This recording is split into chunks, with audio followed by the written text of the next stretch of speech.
Vous voulez commencer à jouer à Donjons et Dragons mais vous ne savez pas quoi choisir?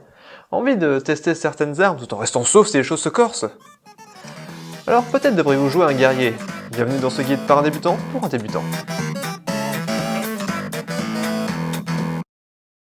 Ah, le guerrier.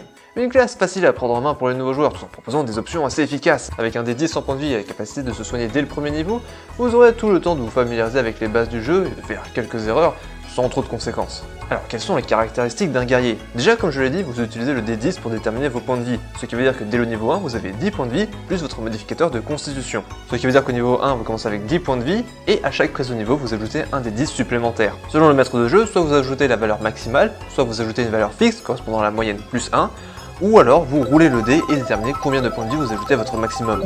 Le guerrier est l'une des 3 seules classes à utiliser le D10 pour ses points de vie, ce qui vous permet déjà de prendre plus de dégâts que la plupart des autres classes. En plus de ça, le guerrier est compétent avec toutes les armes et toutes les armures, donc vous pouvez avoir n'importe quoi comme arme. Enfin, n'importe quoi n'est pas tout à fait vrai. Le guerrier est compétent avec les armes simples et martiales, ce qui englobe la majorité des armes du jeu. Celles qui ne sont pas incluses sont les armes improvisées. Là, c'est votre maître de jeu qui détermine si vous pouvez les utiliser ou non, comme une bouteille, une table, une roue de chariot ou un gobelin mort. En dernier, il y a aussi les armes à feu, mais là c'est une toute autre histoire. Enfin, vous ajoutez votre bonus de maîtrise dans 2 compétences, ainsi qu'à vos jets de réaction de force et de constitution. Passons aux features. Au niveau 1, vous déterminez votre style de combat, ce qui vous permet par exemple d'être meilleur au tir à distance, augmenter la défense, utiliser 2 armes à la fois ou tenir votre épée à 2 mains, ou utiliser un peu votre bouclier pour gêner votre adversaire. Vous avez aussi le second souffle. En utilisant une action bonus, vous pouvez vous soigner de 1 des 10 plus votre niveau. Mais une fois utilisé, il faudra finir une courte pause ou un long repos avant de pouvoir à nouveau utiliser ce pouvoir.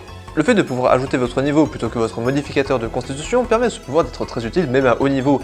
Car si un des 10 est plus qu'efficace lors des 4-5 premiers niveaux, passer le niveau 10 ce sera juste assez pour permettre à votre soigneur de souffler et du coup d'aider quelqu'un d'autre. Au niveau 2, vous allez obtenir le truc qui va vous permettre de vous déchaîner sur vos ennemis, et vous allez vite comprendre pourquoi c'est très utile. L'Action Surge, que je pourrais traduire plus ou moins par adrénaline. Ceci vous permet de prendre une deuxième action durant votre tour, et ça ne demande même pas une action bonus pour être activé. Une deuxième action c'est très fort, surtout quand combiné avec les autres attaques que vous obtenez. Au niveau 5, vous pouvez attaquer 2 fois par action, puis 3 fois au niveau 11 et 4 fois au niveau 20. Ce qui veut dire qu'au niveau max, vous pouvez attaquer 8 à 10 fois votre ennemi dans le même tour. Même au niveau 5, attaquer 4 fois par tour peut être dévastateur. Ah, et avant qu'on avance, l'Action Surge s'améliore au niveau 17, vous permettant de l'utiliser 2 fois avant de devoir prendre un repos.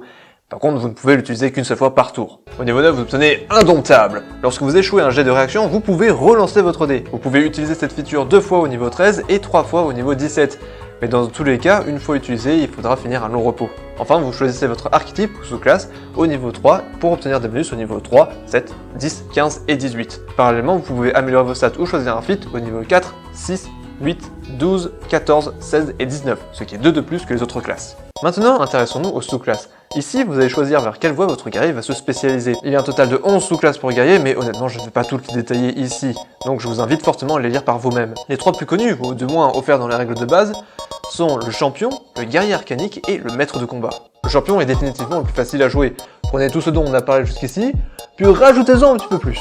Au niveau 3, vous faites une réussite critique si vous roulez un 19 ou un 20 sur vos jets d'attaque, passant vos chances de doubler vos dégâts de 5 à 10%. Au niveau 7, vous pouvez ajouter la moitié de votre bonus de compétence, arrondi au-dessus, à tous les jets de force, de dextérité et de constitution dans lesquels vous n'êtes pas déjà compétent. C'est peut-être un peu confus, mais par exemple, si je vous demande de faire un jet de force simple, vous ajoutez un plus 2 à votre résultat en plus de votre modificateur de force. Si je vous demande un jet de discrétion, alors ce sera pareil, vous ajouterez ce plus 2 à votre total par-dessus votre modificateur de dextérité. Par-dessus ça, la feature Athlète remarquable vous permet de sauter plus loin lorsque vous faites un saut en longueur. La distance que vous pouvez couvrir est augmentée d'un nombre de pieds égal à votre modificateur de force.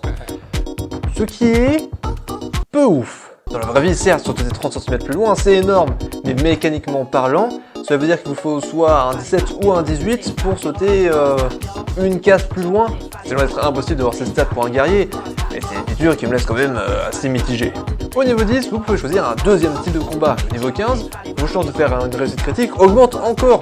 Si vous roulez un 18 ou plus sur votre jet d'attaque, coup critique. Et au niveau 18, vous obtenez un truc absolument génial. Si ce second souffle n'était pas suffisant, cette feature va être celle qui va vraiment vous maintenir en vie. Survivant. Lorsque vos points de vie passent en dessous des 50%, vous regagnez passivement un nombre de points de vie égal à 5 plus votre modificateur de constitution au début de chacun de vos tours. Alors certes, 7 à 10 points de vie par tour au niveau 18, c'est pas énorme, mais croyez-moi, ça peut vraiment faire la différence.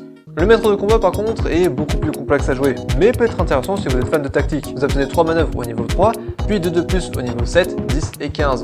Ces manœuvres vous permettent de faire des actions spéciales comme désarmer votre adversaire, réduire les dégâts que vous subissez ou infliger encore plus de dégâts. Ces manœuvres sont boostées par des dés 8 appelés dés de supériorité. Vous en avez 4 lorsque vous commencez, puis vous en obtenez un 5e au niveau 7 et un 5e au niveau 15. Vous récupérez tous vos dés de supériorité après avoir fini un cours ou long repos.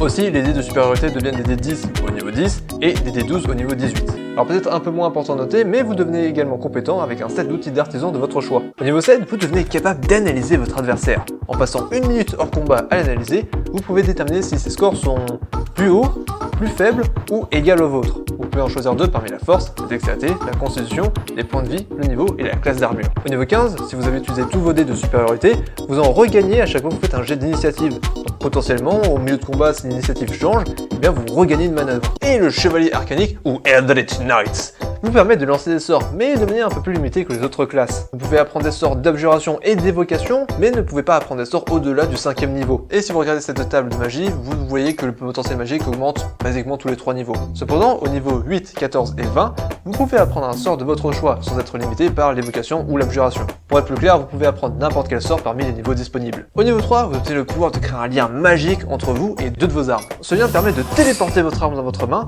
et vous ne pouvez pas être désarmé à moins d'être incapacité. Au niveau 7, vous devenez capable de lancer un sort et d'attaquer avec votre arme en utilisant une action bonus. Au niveau 10, vos attaques réduisent les défenses magiques d'une créature face à vos sorts. Jusqu'à la fin de votre prochain tour, si la créature est ciblée par un sort genre Burning Hand, elle doit faire son jet de réaction avec des avantages. L'effet est plutôt pratique pour faire un maximum de dégâts. Au niveau 15, lorsque vous utilisez votre Action Surge, vous pouvez vous téléporter.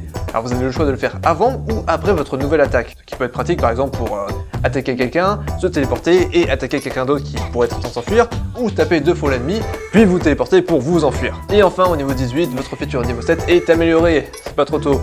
Lorsque vous faites un sort, n'importe lequel, vous pouvez attaquer en utilisant votre action bonus. Pas juste les contribs. Bon, maintenant que vous connaissez votre guerrier, et si on en créait un? La chose la plus importante à déterminer lors de la création de votre guerrier est quel type d'arme vous voulez utiliser. Si vous comptez utiliser des armes lourdes ou à 2 mains, alors la force devrait être votre stat la plus élevée. D'ailleurs, je vous recommande de jouer un nain ou un Goliath pour taper encore plus fort. Comme style de combat, vous pouvez prendre Dueling qui vous permet d'ajouter plus 2 à vos dégâts, ou Weight Weapon Fighting qui vous permet de relancer le dé si jamais vous en faites pas assez. Par contre, si vous voulez utiliser des armes légères ou à distance, alors vous devez tout miser sur la dextérité. Un elfe ou un tabaxier vous aidera dans cette direction, et le style de combat archer ou combat des armes vous sera utile. Soyez sûr de combiner la race avec le style de combat qui correspond au type d'arme que vous comptez utiliser pour un maximum d'efficacité. Votre deuxième stat la plus élevée devrait être la constitution, car à moins que vous deveniez spécialiste des attaques à distance, vous allez très souvent vous retrouver au corps à corps avec votre guerrier, à moins que vous choisissiez le chevalier arcanique. Dans ce cas-là, l'intelligence est tout aussi importante. D'ailleurs, des sorts de premier niveau que je vous recommande, qui sont pas mal, sont Fireball, qui fait de bons dégâts, Green Flame Blade et Lightning Lure sont aussi intéressants, Bouclier pourrait bien vous sauver la mise à plusieurs reprises, et Absorb Element est très pratique. Et voilà, avec ça vous êtes prêts à partir à l'aventure. Merci d'avoir regardé la vidéo, j'espère qu'elle vous aura aidé. Bonne chance, et à bientôt.